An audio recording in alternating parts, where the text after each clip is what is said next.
Good morning, family. It is exactly 9:11, and I did this on purpose. I wanted to come live this morning, 9:11 a.m., just to commemorate 9/11. What was supposed to happen in 2001 was the Nasara announcement, and also to commemorate and bless all those souls that were lost during 9/11 on 2001. So this is some exciting and encouraging news. Again, it is 9:11 a.m. This is Dr. Kia Pruitt. It is Sunday. Happy Sunday, February the 19th, 2023. Good morning, grand rising, great rising, joyous rising. Happy day of the sun. Good afternoon, good evening, good night, depending on wherever you're checking in from. I realize that people are still asleep or either just getting up, getting ready for church. So I wanted to come on briefly this morning to let you all know that it is now in printed news media what we've always known. So for some, this is breaking news that SCOTUS met to decide whether or not to reinstate number 45,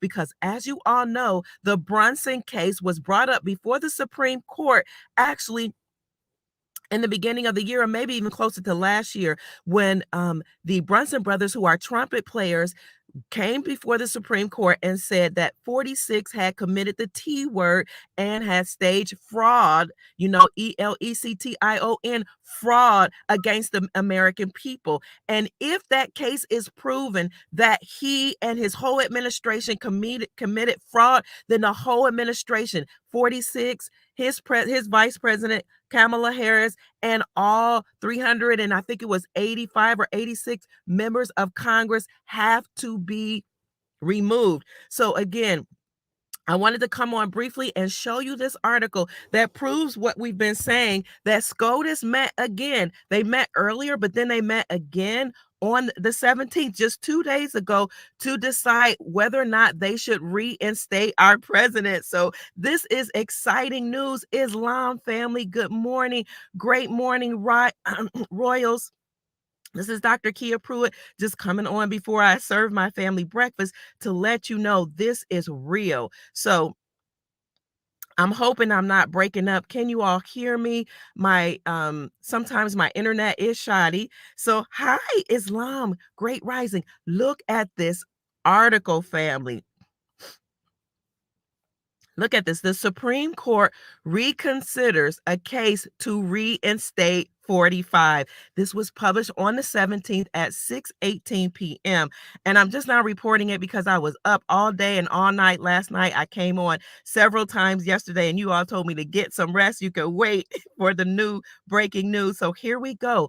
The U.S. Supreme Court was set to consider whether or not to hear a lawsuit that seeks to remove 46 from the White House and reinstate, you know who, they call him the former commander in chief, but we know he's still the commander in chief behind the scenes. And this is interesting that Newsweek actually reported this, because they almost had to, because too many of us were sounding the alarm. A lot of us have even sent letters, right, telling them to hear this case. So here we go. As a matter of fact, I was the first to report this on social media, that the Brunson case had actually come forward. That's docket number 22380. And I got silence for it on YouTube. However, we're going to go forward with this and let you all know that this may really be happening. So again, the Supreme Court is set to consider whether or not to hear a lawsuit that seeks to remove 46 from the White House and reinstate our commander in chief. Yes! So I'm so excited. Good morning, Duval. Hello, family. So let's go on with this article. The Brunson versus Adams lawsuit lays a claim that lawmakers violated their oath of office by allegedly, but they actually did, failed to investigate a foreign intervention into what happened in 2020, right? This race, which allegedly rigged the ELECTION against 45. We all know that's what happened. The case is based on the claim that the defendants, who include all members of Congress, 46, his vice president and former vice president Pence voted to certify what happened in 2020 at the polls after receiving a valid request from 154 members of Congress to investigate these claims of electoral, you know what, fraud, in 6 states. The Supreme Court declined to consider the lawsuit on January 9th, but the plaintiff, Ryland Brunson, filed an appeal on January 23rd. Now the court has to reconsider whether or not to hear this case, according to an update on the SCOTUS's website that read that the lawsuit was distributed for conference on Friday. That was 2 days ago, on the 17th. By the way, it's now 9:17 a.m. So the petition was denied. We will now make our next move, Brunson wrote on Facebook after the court declined to hear the case on January the 9th. Zach Sconfield on The Hill reported last month a petition for reconsideration. Hang in there, everybody, Brunson wrote on Facebook following a decision. His lawsuit claims that this fraud was made his vote for 45 in 2020 invalid when he cast his ballot in Utah. So Brunson, who is a trumpet player, he and his brothers brought this lawsuit against the 46 and his whole administration. Brunson raised the case in lower courts, which dismissed it for the lack of jurisdiction. So they were supposed to hear the case, but they dismissed it. That puts them in jeopardy. The suit named all 386 members of Congress who voted to certify 46's votes and called for them to all be removed from their roles, along with number 46 and his VP, or the actor that's pretending to be the VP, and be prohibited from ever running again.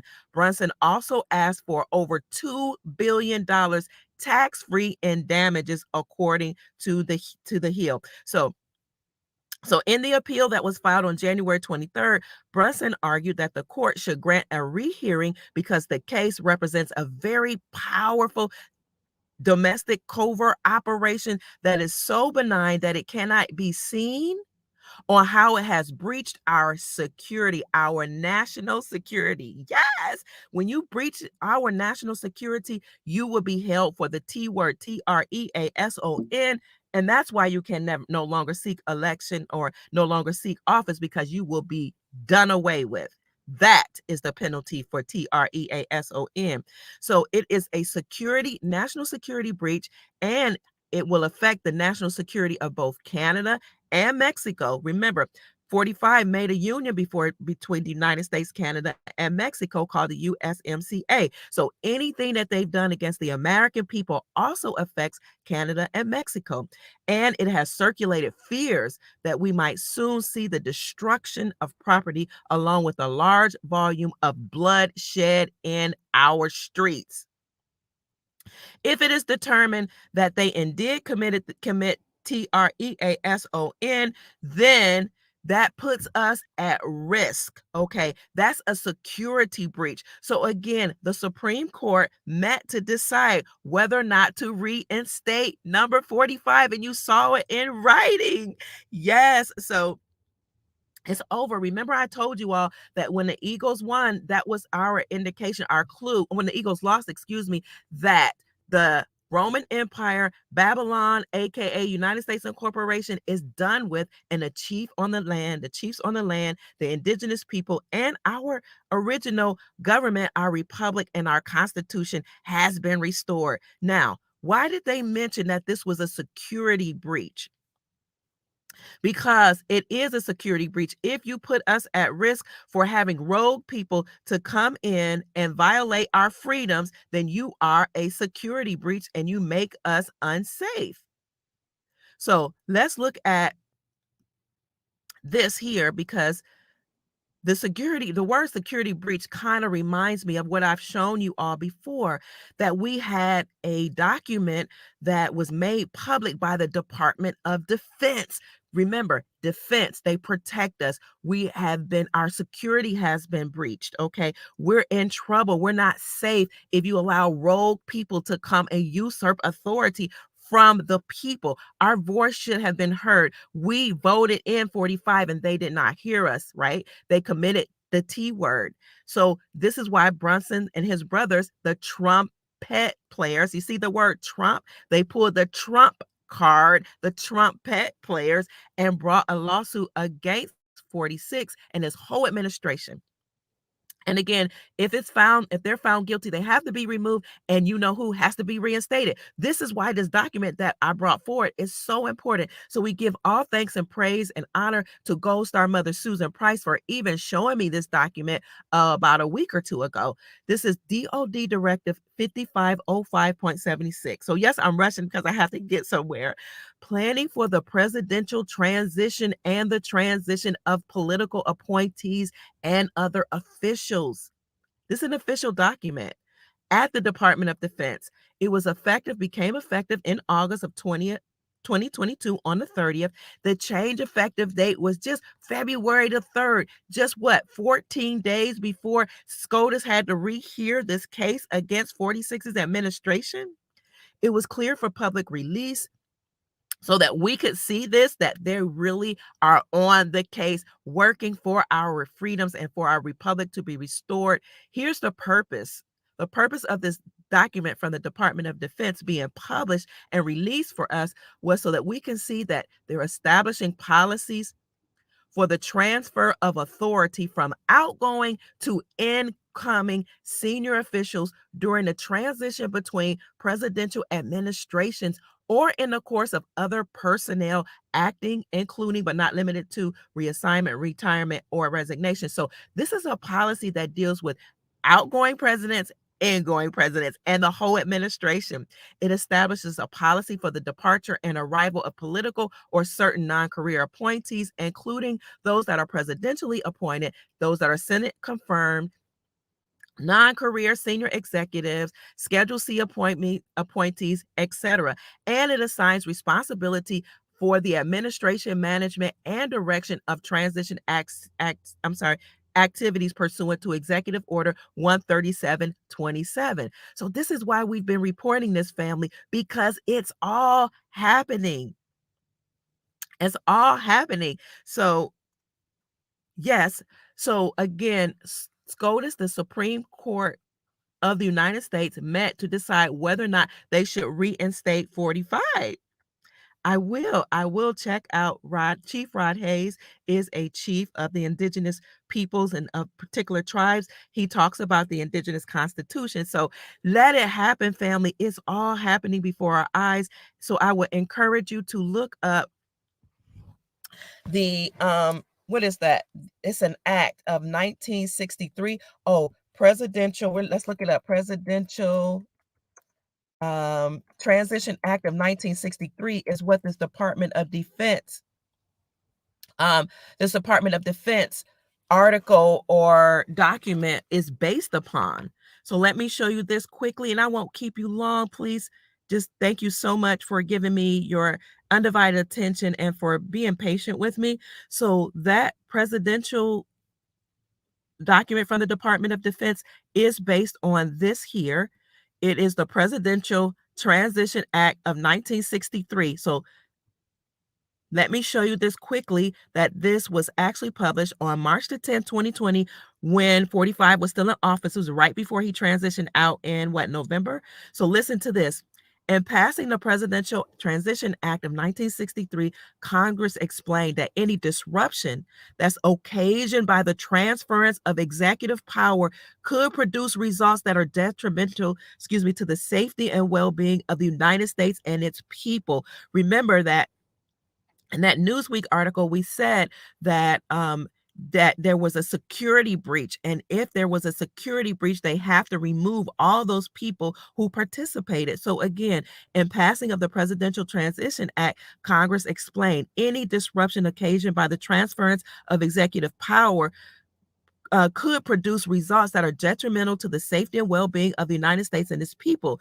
To promote the orderly transfer of power, Congress established a framework for the federal government to prepare for a transition from one president to another. So this is what we see playing out right before our eyes. And I'm so excited about that. You're welcome. So, again, in case you haven't seen that, if you're just checking in, family, come on in the room. Good morning. Happy Sunday. This will give you a reason to praise God and celebrate today. Hallelujah.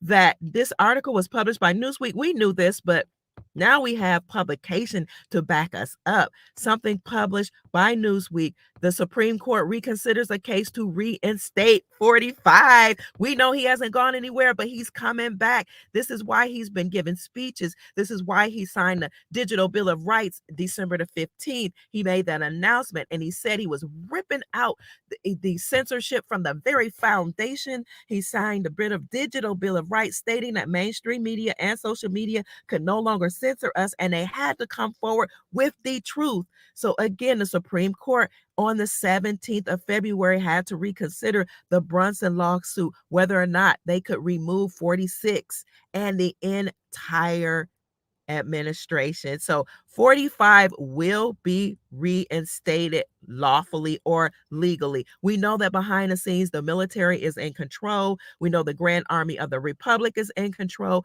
And we know that we are fine. Our republic is being restored. I've done extensive coverage of how all the world has returned to the gold standard. Look at my 2 lives from yesterday. It's now public knowledge, okay, that gold is money. Please listen to those lives. I even did one that's only 30 minutes for those of you who don't have time. Now, this is important information considering that we just had February the 17th. And then we had the Super Bowl that showed that the Eagles lost.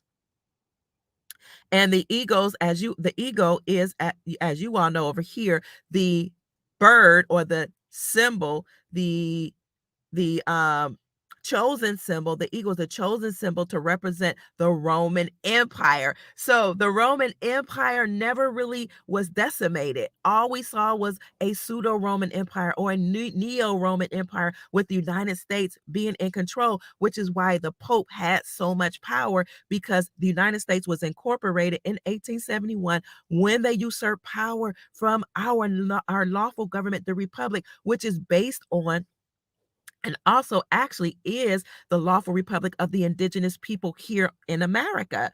So they usurped that. They created this bloodline family, created their own incorporation or corporate entity called the United States Incorporated. It was owned by the Vatican, which is why the Pope had so much power. So again, the eagle was their national symbol. But when the Eagles lost, they were telling a story that their time is up. And that just happened, a week ago, last Sunday. And then we had 2 days ago, Friday, the Brunson case was reheard by the Supreme Court of the United States. And then look at this. March 4th is just 2 weeks away? March 4th is the original inauguration